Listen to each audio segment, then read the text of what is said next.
अच्छा साथियों, आज विरहा की रिकॉर्डिंग नटराज स्टूडियो जौनपुर के बैनर तले रिकॉर्डिंग हो रहा है। यह विरहा मेरा दिल वाले विरहा म्यूजिक पर सुनने को मिलेगा। और मैं यादव पूजा रानी बंगाली आप लोग के सामने एक छोटा सा कांड भेज रहे हैं। भूमिका में कहना है मास्टर साहब।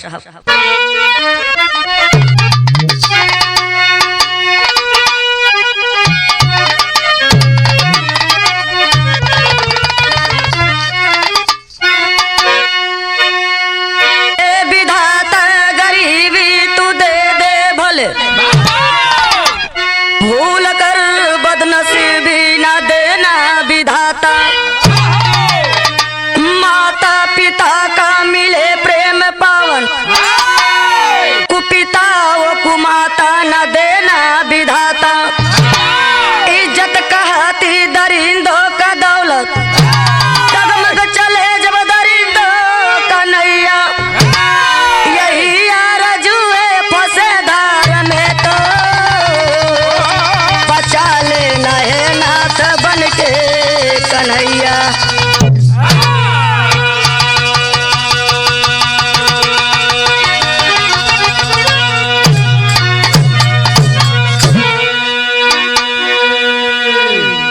अच्छा बाबूजी, हमरे बिरहा में एक लाइन गजल के टुकड़ा लगल। कैसे है मास्टर साहब? कैसे?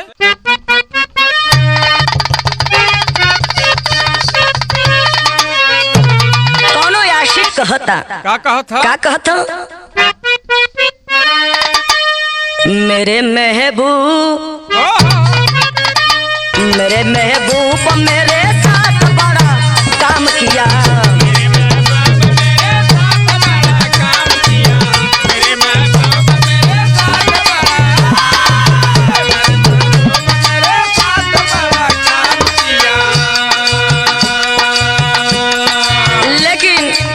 तो गजल है, लेकिन कवि जी गरीबों खातिर लिखले बड़न। का लिखले बड़न मास्टर साहब? का हो? वक्त के पहलू में परिवार जुदा होता है।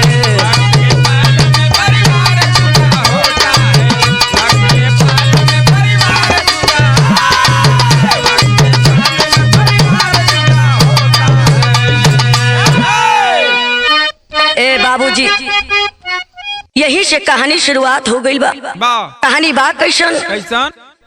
कहानी बा कहाँ के? कहाँ का हो? कहानी बा केकर भैया। यदि आप लोग मन लगा के सुनबा जाइए बाबूजी, तो आशा न पूर्ण विश्वास बा कि आप लोग के पसंद आई। कहना है मास्टर साहब।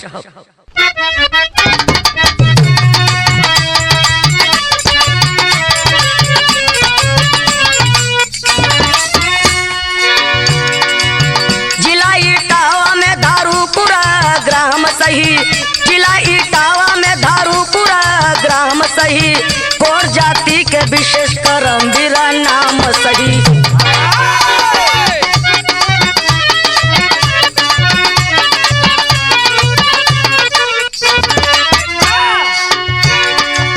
सगाई हो गई अकेली घर दुल्हनिया, नाम कुलवंती रहा सामाजिक चलनिया थी। तीसरे साल बाद जन्मी एक कुंवारी है, खुशी मनाते घर में बाप यो मतारी है। एक दिन सांप काटा मर गई बेचारी है, एक दिन सांप काटा मर गई बेचारी है। नाम तोरी बेटी का रख दिया लाचारी है।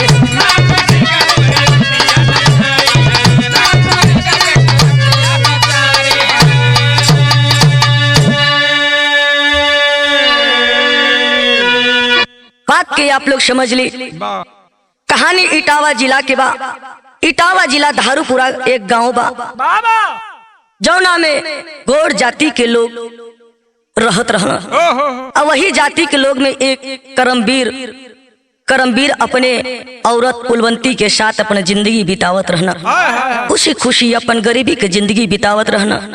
जैसे ही 3 साल बीतल बा, कुलवंती की एक बिटिया जन्म भइली। आज जब बिटिया जन्म भइली, खुशी दुगुना हो गई। एक दिन कुलवंती घास काटे बदे गोरू बछरू बदे गई रहली खेते। आज जैसे ही बाबू घास काट के अपने घरे आवत रहली तब तक एक विशेला सांप कुलवंती के डस ले बा। आज जब कुलवंती के डस ले बा ये बाबूजी घरे आवत आवत कुलवंती अपन दम के तोड़ देते। आज जब दम के तोड़ देते ये बाबू करमवीर और गांव के लोग अंतिम क्रिया कर देते। आज जब गांव के लोग अंतिम क्रिया कर देते तक करमवीर के बात समझावत हो। का समझावत हो मास्टर साहब? एक लाइन गीत लगल।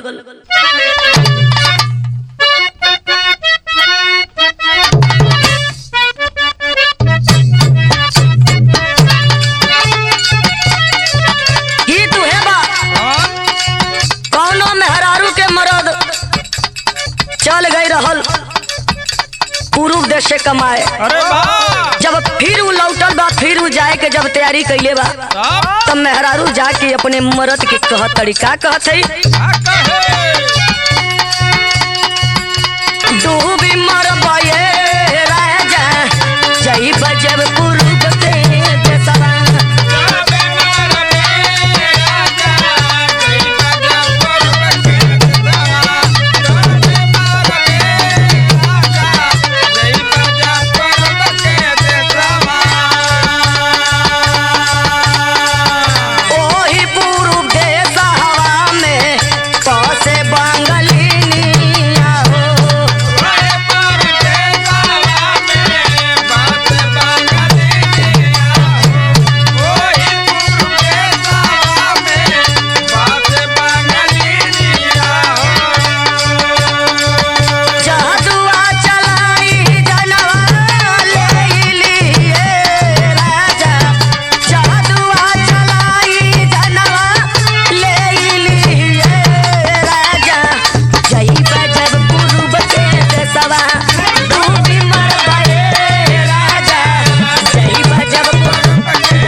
करमवीर के समझावतन कि ये करमवीर तोरे गोदी में छोट बिटिया बिया, तोरे कुलवंती तोरे पत्नी तोके छोड़ के चल गईली, दिन कैसे बीतेबा कहत नहीं का?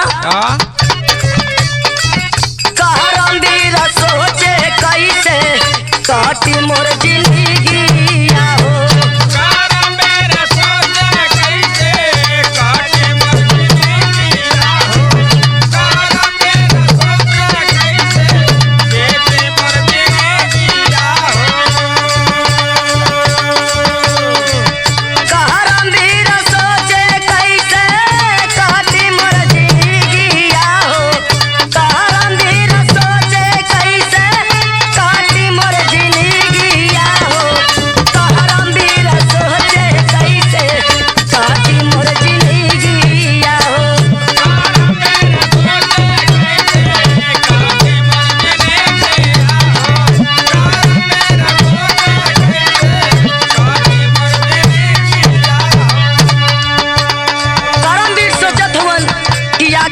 जिंदगी कैसे बीती। कहना है का 5 साल बाद लाया दूसरी गुजरिया हो, 5 साल बाद लाया दूसरी गुजरिया हो, 5 साल बाद लाया दूसरी गुजरिया हो। नजरा कटा चपी का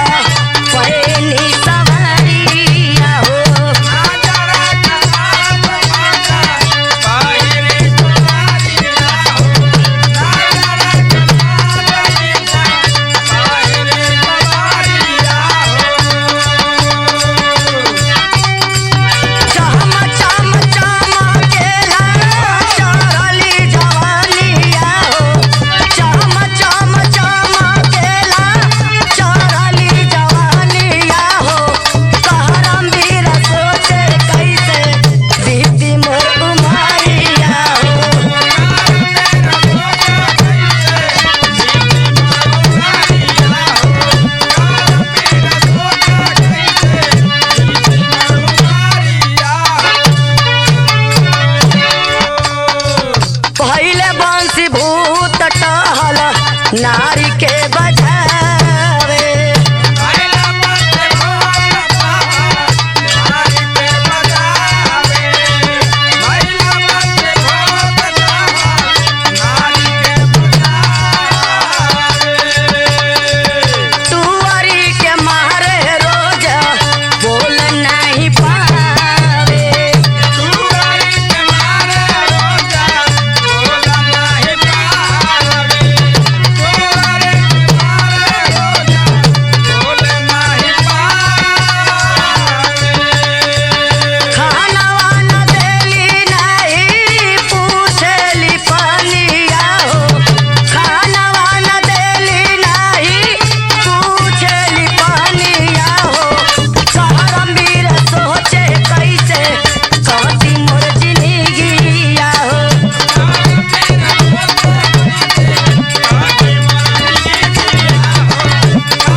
ए बाबूजी करमवीर मन में सोचत हुन कि आखिर हमार बिटिया के दिन कैसे कटी। आखिर छोट हमार बिटिया गोदी में बिया, माई तो चल गए छोड़ के, आखिर अपने बिटिया के लालन पोषण हम कैसे करी। गांव के लोग भी समझावत हुन कि करमवीर तू दूसरी शादी कैला। आइए सोच के बाबू जैसे ही 3 साल बीतल बा, करमवीर एक दूसरी शादी कैले थुन। आज जब दूसरी शादी कैले थुन ए बाबूजी, सही दूसरी औरत आवत थी। टुअरी के बाबू टुअरी के लगली जुलूम ढावे, टुअरी के जुलूम ढावे लगली मारे, खाना दाना पानी कुछ ना देत रहली। टुअरी एक दिन बाबू रोते रोते अपने बाबूजी से करमवीर से जाके कहत रही। का कहती मास्टर साहब?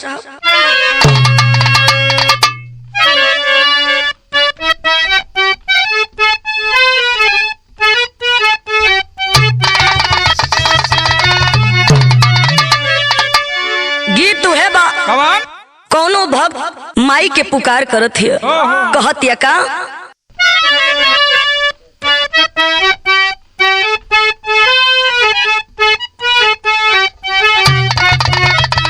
कहना है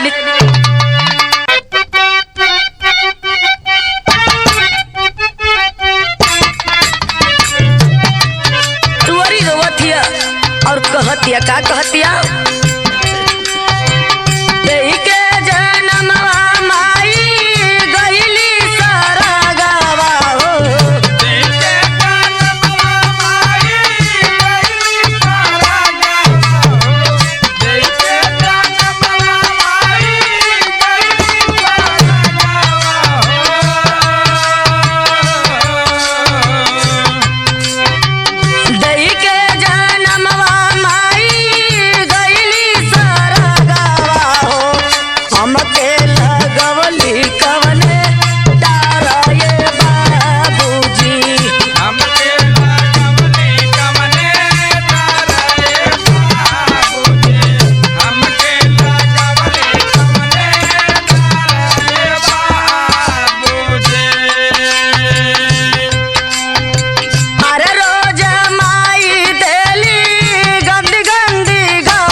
ए बाबूजी टुअरी बिटिया जब अपने बाबूजी से अपन दुख सुनावत तड़ी, अपने माई भा मातारी के बारे में बतावत है ये बाबूजी कि ये बाबू जौने माई के तू ले आइल हुआ, ओ माई हमके खाना पीना ना देवेली, हमके गाली देवेली। ये बाबू जब इतना बात करमवीर सोचत हुआ, वो गद्दार बाप लगा देता है 2-4 थप्पड़ गाल पे। ये बाबू जैसे ही टुअरी बिटिया के गालों पे बाबू तमाचा करमवीर मारत हुआ। ए बाबू टुअरी के आँखी से झरझर झरझर आंसू गिरे लगल कि अरे बाप रे बाप, अब तो हमार तो माई छोड़ के चली गई रहल, लेकिन अब हमारे दुनिया में हमारे बाबूजी भी ना हुआ। ई मैं भा मतारी हमके बड़ा दुख देतिया। ए बाबू धीरे धीरे समय बीतत गई, मैं भा महतारी के एक छोट से बिटिया जन्म भइली। आज जब छोट बिटिया जन्म भइली तो सोचली कि अरे बाप रे बाप, ई जब तक टुअरी जी ही तब तो लागत कि हमार एक शादी में कुल खर्चे हमार पैसा चल जाई। शादी दे हम अपने बिटिया के कैसे हम पालन पोषण करब, एक कौनो ले जाके बेच देता तो हम शांति हो जाती। यही सोच के ये बाबू मैं भा मतारी एक दलाल को बुलाती है और दलाल को कहती है इसको ले जाकर कहीं कोठे पर बेच दो, जब तक रहेगी हमको शादी में खर्चा देना पड़ेगा। जैसे ही ये बात दलाल सुनत हुआ ने बाबूजी ले जाके कोठा पे मात्र 50,000 रुपया में बेच देते हुआ। आज जब टुअरी के 50,000 में बेच देते हुआ ये बाबूजी, और वही शाम के ये ग्राहक जाता है बाबू। जैसे ही ग्राहक जात हो अंदर, जैसे ही टुअरी ग्राहक के देखा तड़िए बाबू, तो होत का बा मास्टर साहब टेरी में कही के बा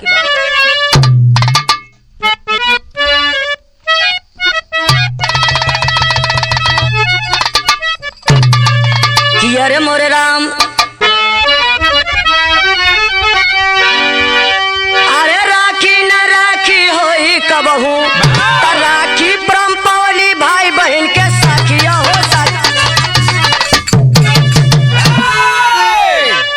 ए बाबू। जैसे ही टुअरी उ ग्राहक के देखत तड़ी त जाके बाबू उ ग्राहक के गोड़वा पे गिर के कहत तड़ी, का कहती मास्टर साहब?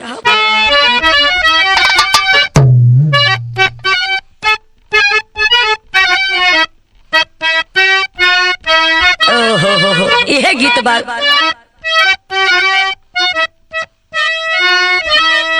अरे गंगा जी के ऊंची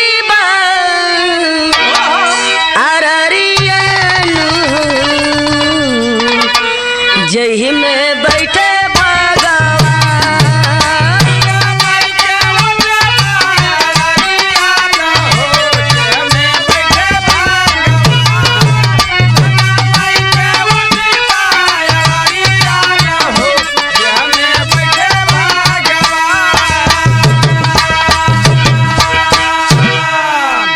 ने बाबू टुअरी उ ग्राहक के गोड़वा पे गिर के बाबू अचरा फैला के बाबू रूहो थी या कहत थी, का कहत थी? अरे भिखिया में मांगेली खिजतिया भैया बहिनी तो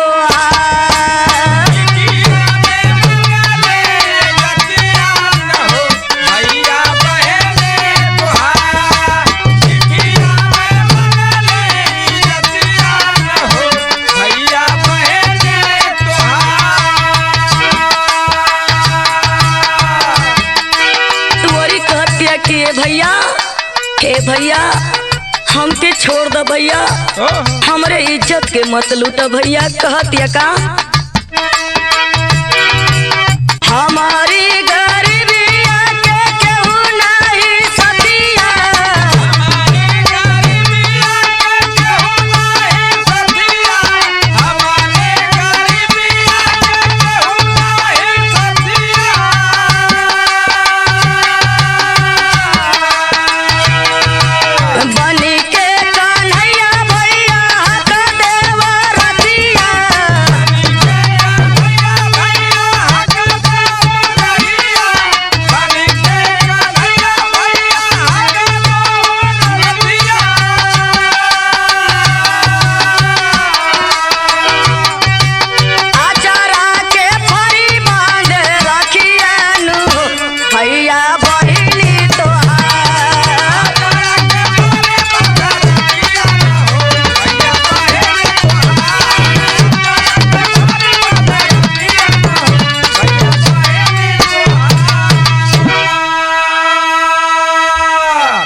कहतिया किया से तू हमार भाई हुआ, हमरो दुनिया में केहू ना है ये भैया, अपने बहन के इज्जत के मत लुटाइए भैया।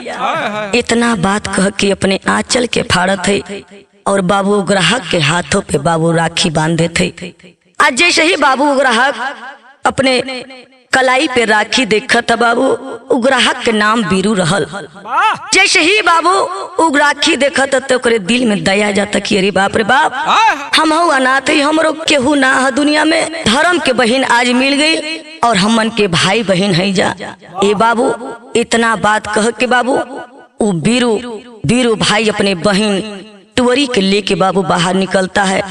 ए बाबू उद्धरम के भाई अपने बहन को बाबू जाकर वही दलाल को 50,000 रुपया देकर अपने बहन को लेकर घर चला जाता है। आज जब घर जाता है ये बाबू बहन की एक बढ़िया लड़का देख के लुधियाना में शादी कर देता है। आज जब शादी कर देता है बहन से वीरू कहता है कि ये बहन अब तो तू हमके छोड़ के चल जीबू, जाए घरी बता द बहन के तो के का चाहिए हमसे जो तो के मांगे के बाद मांग ला न तो दुनिया सुनी तो कही कि अपने बहन के बियाह कर दिलस लेकिन अपने बहनिया के कुछ ना देहलस।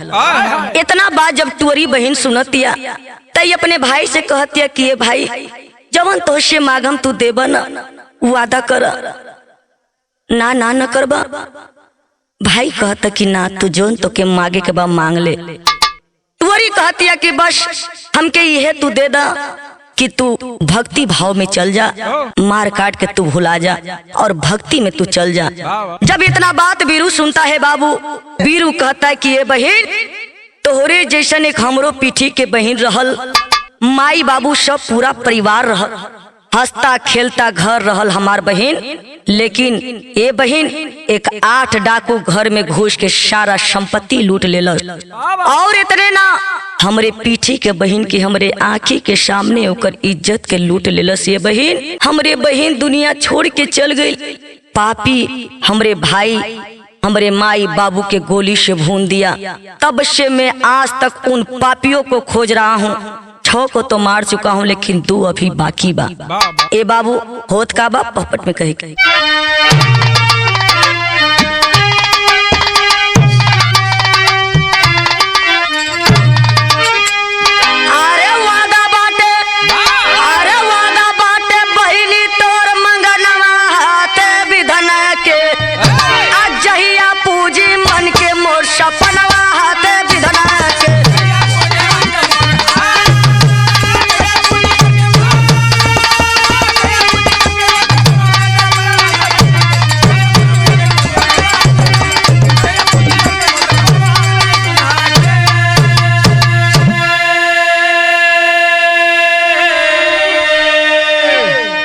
बहन से भाई कहत है कि ये बहन तोर वादा हम जरूर पूरा करम, लेकिन जब तक मैं सजा ये मौत नहीं दे दूंगा तब तक मैं ये मारकाट नहीं छोड़ूंगा। ए बाबू इतने बाबू कह के बाबू जैसे ही बहन विदाई होती है तो होत का बा अल्लाह में प्रमाण बा।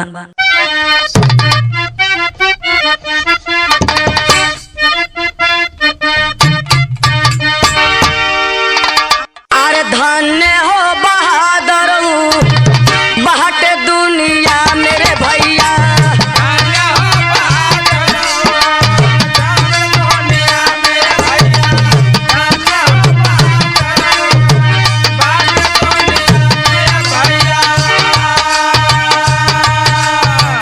जे केहू दुखियन के सुनियो पुकार,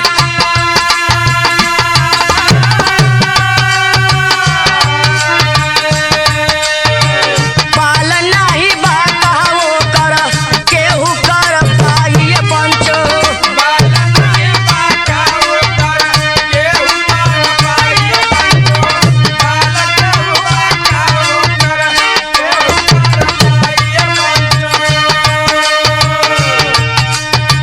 होई चाही दुनिया में बैरिया जा,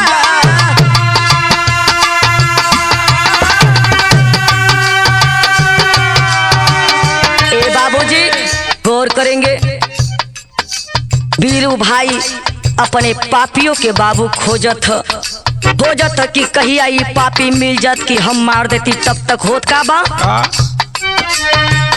3 महीना खोजत पीतले समैया रे भैया,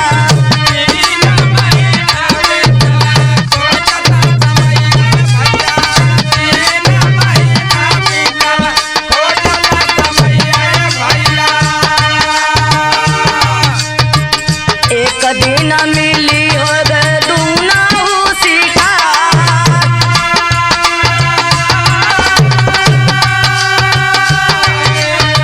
लगातार वीरू 3 महीना तक बाबू लोगों को खोजते खोजते बाबू जैसे ही 3 महीना बीतल बा एक दिन दोनों शिकार मिल गई, दोनों पापी मिल गए। तब कहना का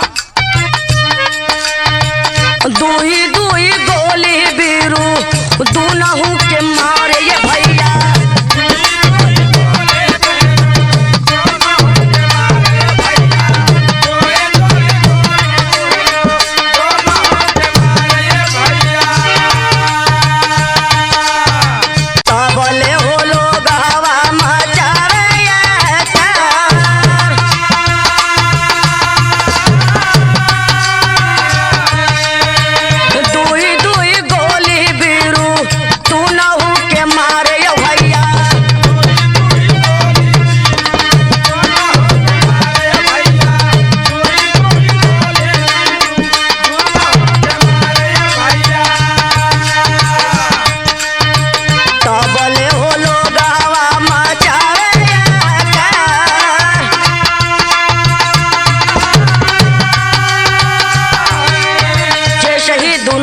मिलल बा बीरू दोनों के बाबू दू गोली सीने पे मार देत हवन।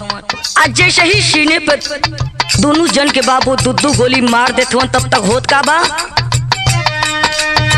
जानवा बचा के नहर भागल चाहे वहां से बाबू।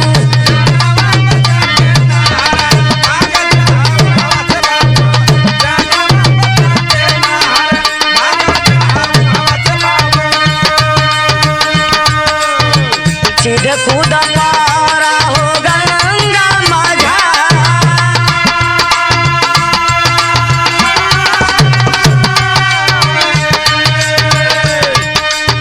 नाव बढ़ा के मलहा बचावे ले जनवाए भैया।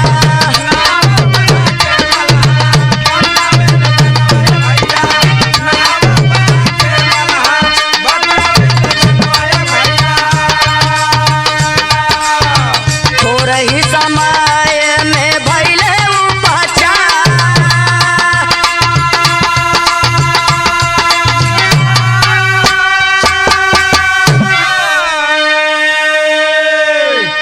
ए बाबू दोनों बैरिन के बाबू खोजत में 3 महीना बीतल बा। एक दिन चौराहे पे दोनों के बीरू देखले बाड़न, देखते ही बीरू तान देता है पिस्तौल।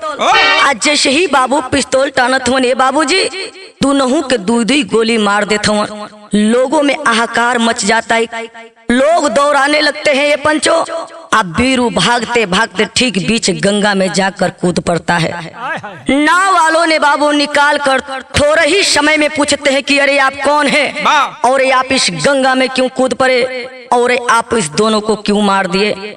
ए बाबू बीरू रो रो के सारी बात बता देता है। आज जब बात बता देता है, एक दिन शाम के समय ए बाबू एक दिन शाम के समय वही बाबू मल्हा के हाथ छोड़ा के बीरू भाग जाते हैं।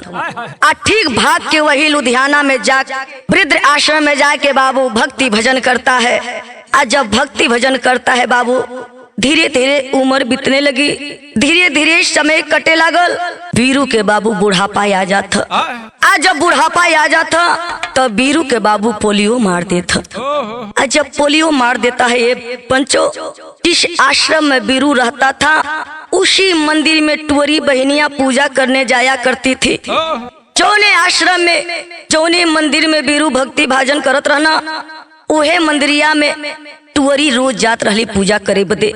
आज जब टुअरी पूजा करे जाती थी ये बाबू, एक भक्त बाबा से पूछता है कि अरे बाबा आप इतना दिन से यहाँ पर हो, तोहरे परिवार के हो ना है।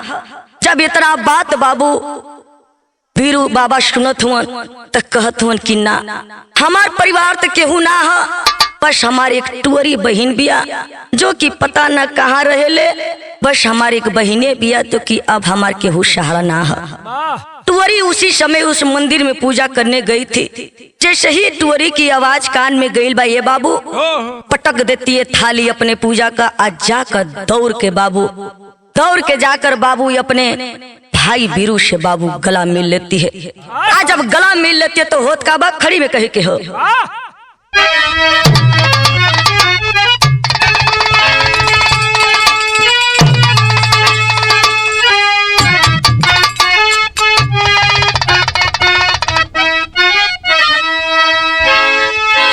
रोवे भाई बहिन जब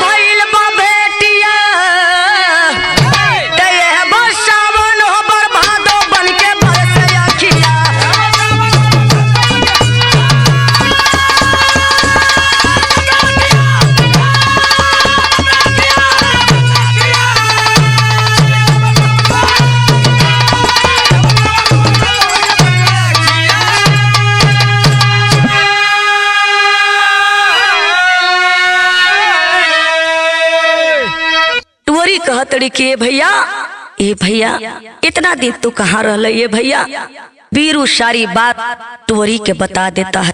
आज जब टोरी सारी बात सुन लेती है, अपने परिवार वालों को बुलाती है और बाबू बीरू को लेकर अपने घर चली जाती है। आज जब अपने घर लेकर चली जाती है, बीरू को दवा दुआ करती है बाबू। आज समय के साथ बीरू को ठीक कर देती है। आज जब बीरू ठीक हो जाता है तो बीरू अपने बहन टोरी से कहता है कि ये बहन, हम की ऐजा मत रख बहन, हम की हमरे मंदिर में पहुंचा दा, ताकि हम ओइजी अपने भक्ति भजन में अपन दिन बिता दे। जब इतना बाबू टोरी सुन ले बिया, तब होत का बा मास्टर साहब? अरे रे भाई बहिन, जब भइल बा बेटिया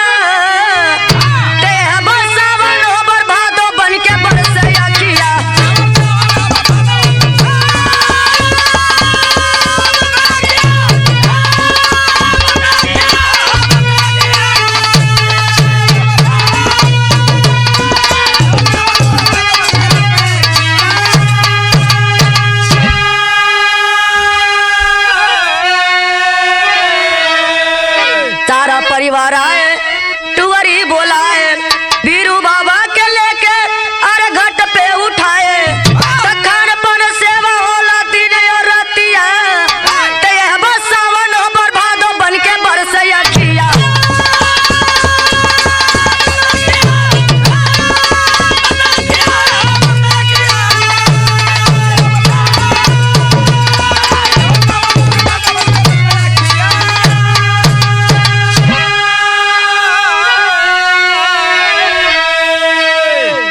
ए बाबूजी, बहन टोरी अपने भाई से कहती है कि भाई तू मंदिर में चल जा, तू आश्रम में चल जा, लेकिन हमार प्यार कबो मत भूलिहा। और ये बाबू यही भाई बहन के प्यार है बाबू। आजकल तो बाबू अपन पैदा के भाई इतना ना करता जितना धर्म के भाई कहना कहना है। आखिरी में का तो गुरु बिहारी गुरु गणेश गुरु राम